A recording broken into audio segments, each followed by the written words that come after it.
Hello, everybody. It's a pleasure to be with you. Thanks for inviting me. I look forward to introduce to you the new European Innovation Support Agency for the arts, culture, cultural heritage, and creative industries, the EIT Culture and Creativity.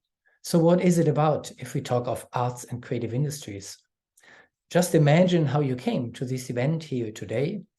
Likely you will have read the news in your mobile, maybe even listened to music, maybe streamed a film, or you have been to the cinema, to the theater, or to a public library just lately. Obviously, you dressed this morning, so it's about fashion, and you are in a building, it is about architecture. The sectors of the culture and creative industries are around every day, every hour, even every minute they are used. And by those individual small decisions, we create global markets. And that's what this EIT Culture and Creativity is about, to address global challenges by innovation, though based locally and solved, of course, locally. So let me tell you more about the innovation community we are just building, being operational for the first time in January 24. It's about unlocking the latent value of our sectors, not just to innovate within our sector, but to provide to Europe support in the green, digital, and social transformations. It's about the wider challenges Europe faces, and that's what our sector can contribute to. In fact, we believe without our sector, the green transformation will not be successful. To do so, we focus on the 90% of our sectors, the small and medium-sized companies. We cross-fertilize them with the large corporates and research and university institutes. Altogether, we generate a 450 billion value added every year, being one of the largest sectors in Europe. Our partners already now count some 250 million visitors every year in their cultural and creative venues. So we are fit for the purpose to address people and citizens for green, digital, and social transformations. This we is a partnership, a public-private partnership of 50 partners in 20 nations for now as we apply it. We take this diversity of our sector not as an obstacle, as it's often seen, but as an opportunity, as a front door to innovation. We created a partnership with a membership scheme to facilitate those different stakeholders and different typologies, from the very small and quick to the very large and not so quick, and designed membership schemes to be inclusive. So you can enter this partnership with a few €100, and larger corporate players, if public or private, pay then higher fees up to €25,000. We create this vision collaboratively in the last 2 years with all those partners working on our governance, our aims, and our programs and funding schemes, which I'm happy to present later on. This is a glimpse of our founding partners. The 50 we applied with, many more are supporting us, associates which want to join us later on. And this partnership can easily grow to some 200, 300 members, reaching from, you see it on the top right, the research institutes in Europe to leading cultural institutes, from Ars Electronica to the Centre Pompidou. Also corporate field is included. This is called the knowledge triangle, reaching from universities, research institutes, businesses, up to cultural stakeholders, but also public authorities. All these partners are supported by service centers called co-location centers. And I'm proud to look to our partners here in Bologna, to the whole Italian ecosystem being such supportive and important to win this bid. I want to name Ater as our host and supporter of the first hour in Bologna. But we have those co-location centers across Europe: Amsterdam, Helsinki, Košice, Barcelona, and Vienna. And while those are regions, they're at the same time international regions. It's not about national collaborations or local or regional collaborations, but really as much as it's cross-sectorial, it is cross-national, to unleash this latent value, to bring together, unknown opportunities yet by crossing all those borders. Well, crossing all those borders in Europe also means to acknowledge there is still a lot to do.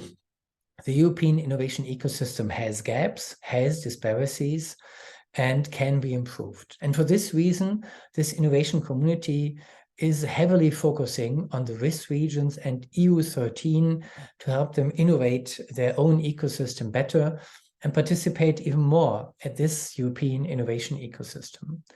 From the 30 accelerators, for example, we will be creating across Europe, some 30% will be in these risk regions. From the 44,000 professionals we want to train, some 30% will be there as well.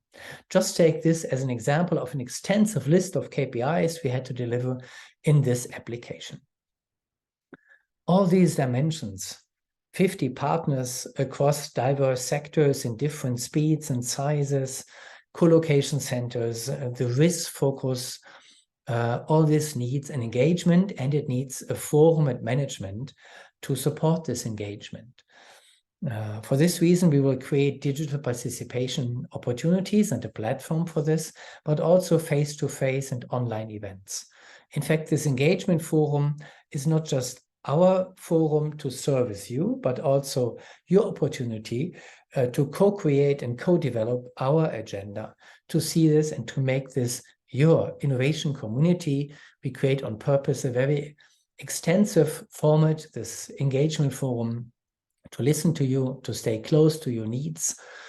We don't want to create funding schemes which our sector does not need, which do not meet and hit the typology of our stakeholders, if it's a public library or if it's a temporary artistic, collaborative initiative.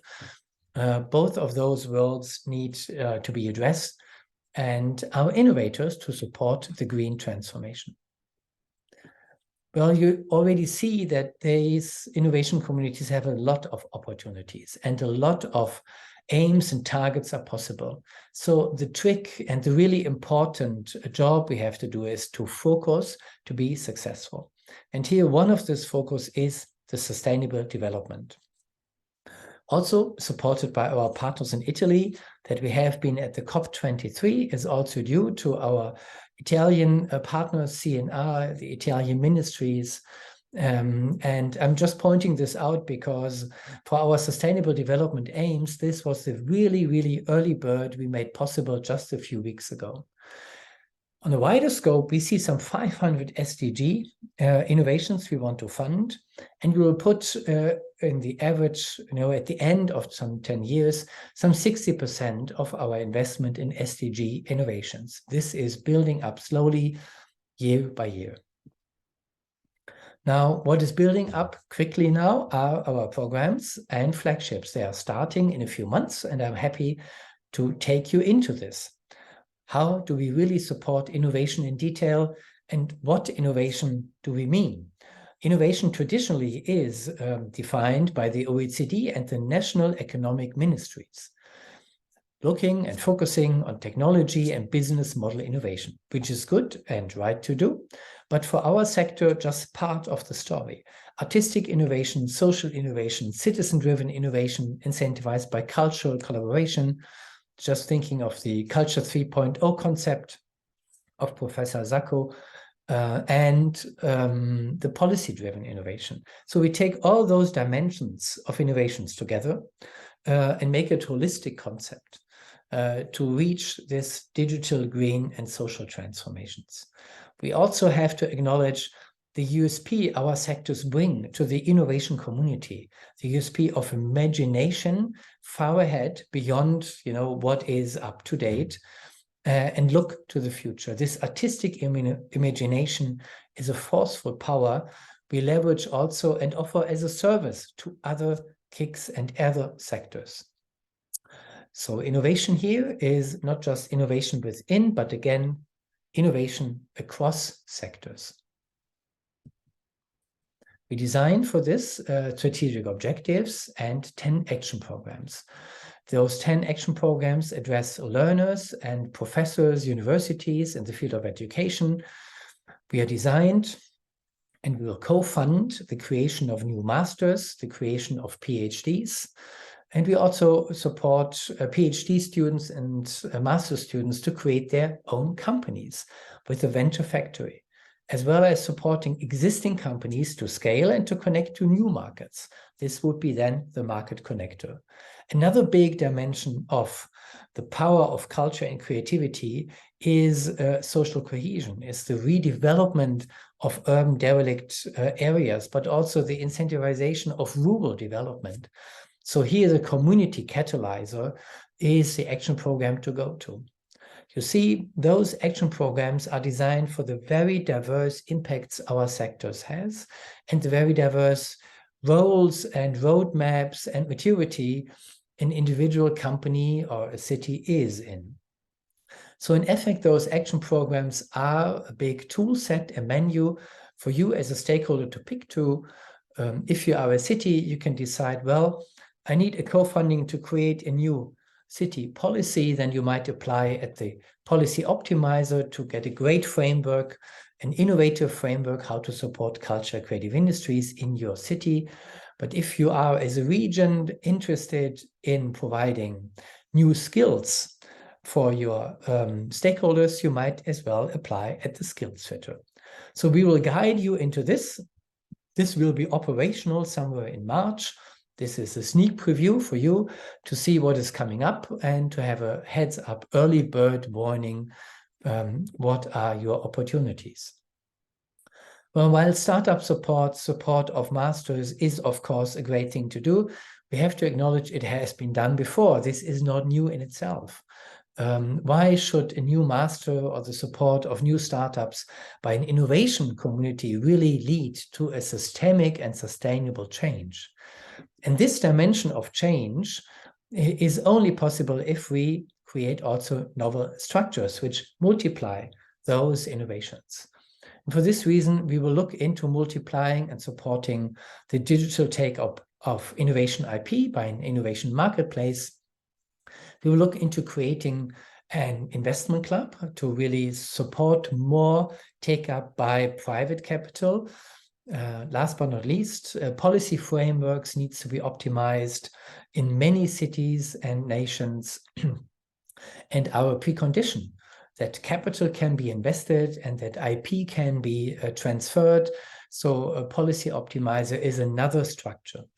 And taking those structures together in the capital side, in the policy side, and in the knowledge management side, those three pillars together, simultaneous change, create a new ecosystem of take-up of innovations and make them continue and multiply on their own. This is the vision of this innovation community, to create a new ecosystem, a better ecosystem for our sectors. Well, while creating this ecosystem, we have to acknowledge at the moment we are often preaching and talking to the already converted, to those active in the creative policy field for research universities. But to make this all happen, to have a take-up, we need citizens, customers to take this up. We need to take people along, like President von der Leyen said at the Fashion Festival in Frankfurt. And to do so, the fourth pillar is created for novel narratives. Here, we set up especially our partnership with Cannes Film Festival, Berlinale, with the Film University Babelsberg in Berlin, but also with the European Broadcasting Union and some 2,000 media channels, with Media Pro and other partners, to really reach out and tell novel stories in novel formats and with a novel outreach not seen before. So now at the very last chapter, please see the exciting journey ahead and see some immediate uptakes you can participate in. While we are creating our legal structure and will be operational with our full team, some 70 people, in 24, we still want to offer during this internal administrative journeys for you as our stakeholders. So you can participate in the policy club and in the investment club. We will launch calls for this in June, July next year. Very immediate are the calls to apply, if it's for master's, startup support, or policy support, in March next year. There will be also out a call for papers for our novel narrative, The Next Renaissance. There is an exhibition coming up on the Next Renaissance, but we also create this novel narrative by the lived examples and best practices on the ground. It is not an invention, it is just a creation taking place, which needs to be told. So please, if you're doing innovation by and in the cultural creative industries, look for this call and apply. We will start our engagement forums in autumn next year, and then it is time to also look to become a member in this innovation community in the future. So thanks for your attention, and I hope to see you soon. Bye-bye.